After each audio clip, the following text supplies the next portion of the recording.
Hello, this is Laura Amel and welcome back to my kitchen for the third and final time. Today we will be cooking a dish from Ecuador.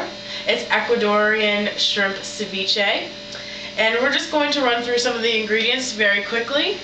We'll be using 2 pounds of shrimp, a cup of lime juice, 1 cup of orange juice, mustard, sugar, a red onion that is in slices, and then you want a tomato that's cubed, cilantro, salt and pepper, and some cooking oil.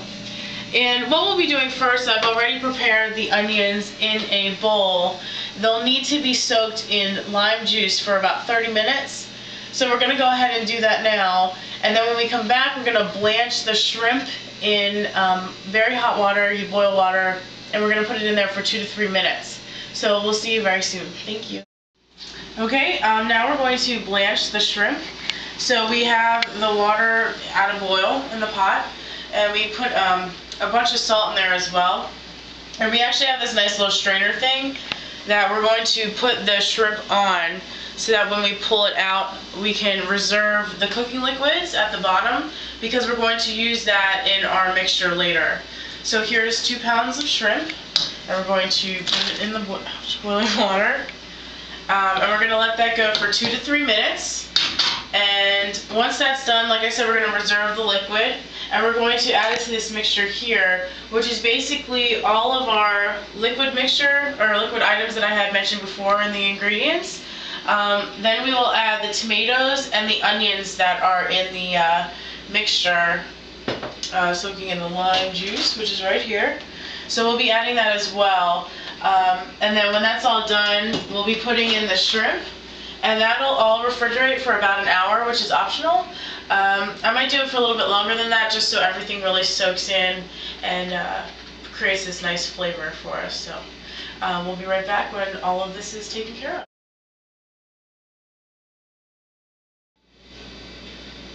Look at that shrimp. So we have blanched the shrimp and have successfully removed it from its cooking juices. So now what we're going to do is get about a cup out so that we can add it to our mixture. This will be a cup, ladies and gentlemen. Okay. Then we're going to add this to our mixture. And this is really just a step where you add everything in. I know this looks like a whole lot of stuff right now, but when you pull it out of the fridge, it'll make a delicious dish. I'm certain for this. So then once this is all mixed in, I'm actually going to put a little bit of tinfoil over it, just to keep it sanitary in the fridge for us. And I'm going to use a little bit of the thing just to turn it.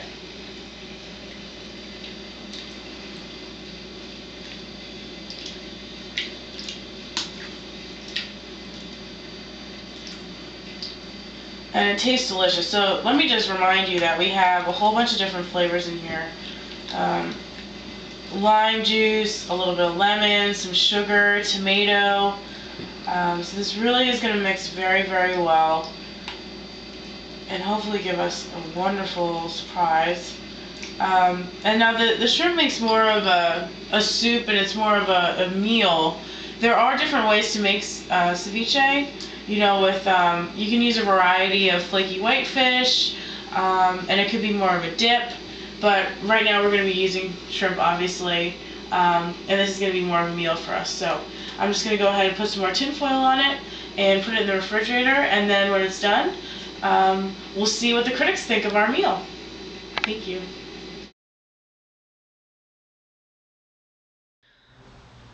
Okay, here we have our critics to see how the ceviche is.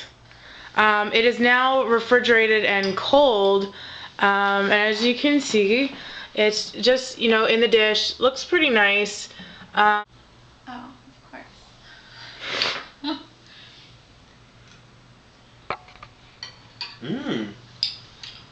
Very good. Is that cilantro? Yes, actually it is. Very good. Good pickup on that, Joe. Great. Well, I'm glad you guys like it. Thank you very much.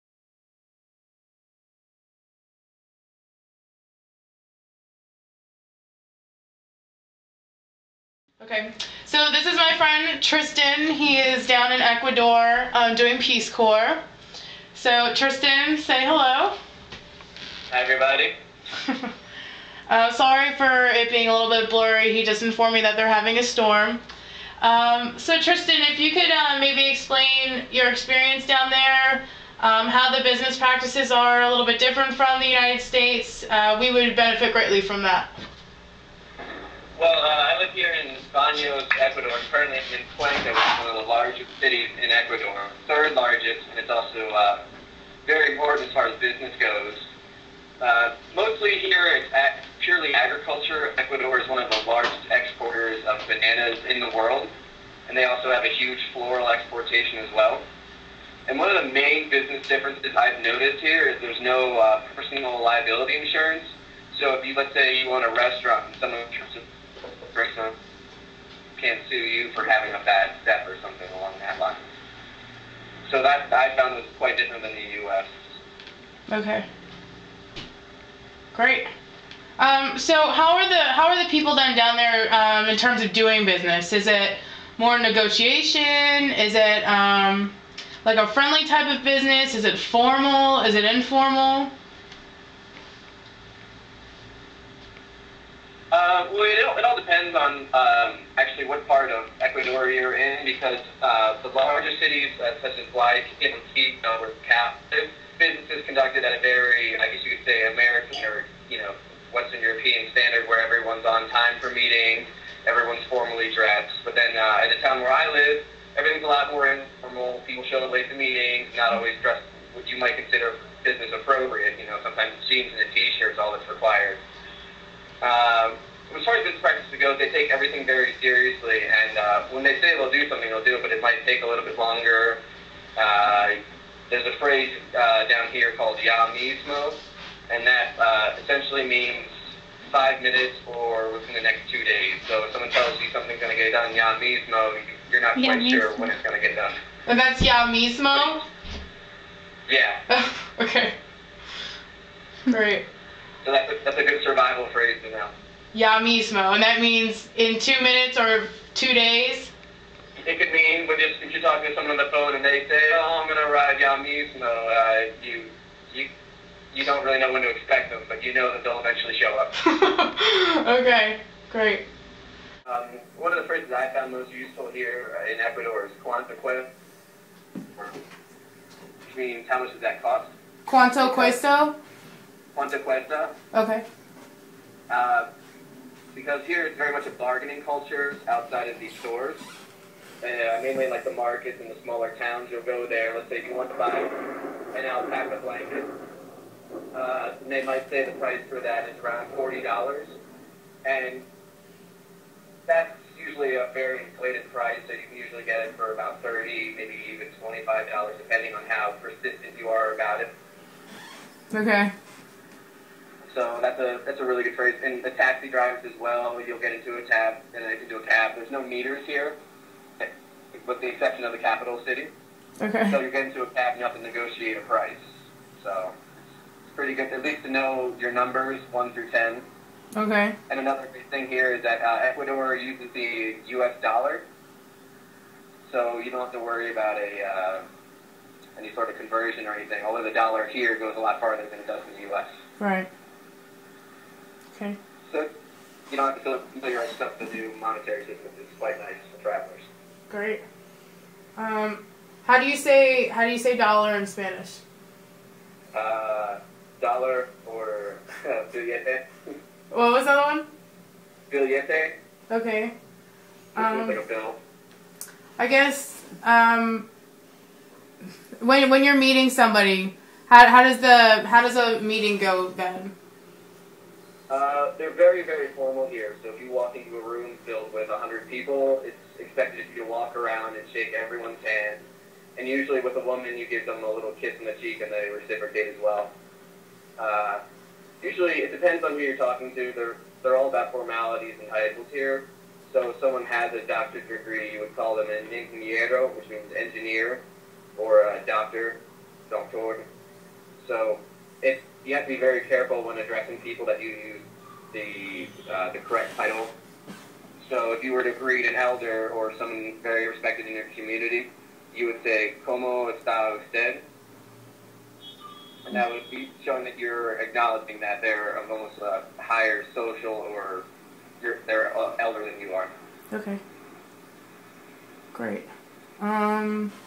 What if you were asking directions or where something was? How does that work?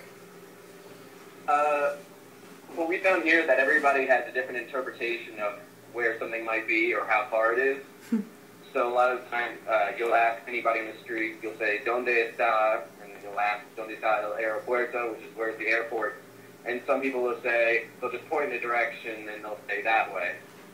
And then some people will give you very detailed directions, and you think, oh, great, they're very detailed. You turn left at this block, right at this block, and walk forward. You would think that they would be correct, but oftentimes they're not. So you have to ask a couple people for directions to get to one place. Okay, and how do you ask for directions? You say, ¿Dónde está? And then wherever you want to go. So, ¿Dónde está el aeropuerto? Or ¿Dónde está la estación de buses? Which is for the bus station. Okay, great. And then, just if you were to close like a business deal, do you know what they would say at the end?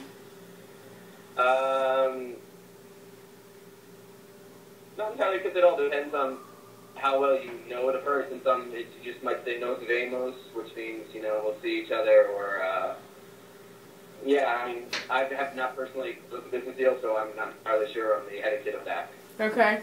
How would you say goodbye to I guess a friend or a family member? Then there's a difference there, right? Because of the age. Yeah. You wouldn't. A lot of people think adios is a good way of saying goodbye. Actually, it's like a permanent goodbye, like I'll never see you again. Oh. But the Italian ciao is used here quite frequently, and that's a respectful way of saying like goodbye and I'll see you soon. Okay.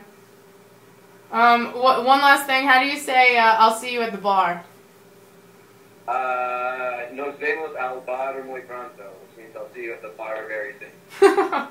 Great. Well, thank you very much, Tristan. I appreciate your time.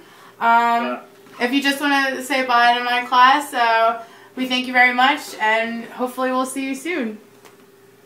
Bye, everybody. I hope my lesson was informative, and hope to see you down in Ecuador sometime. Ciao. Ciao.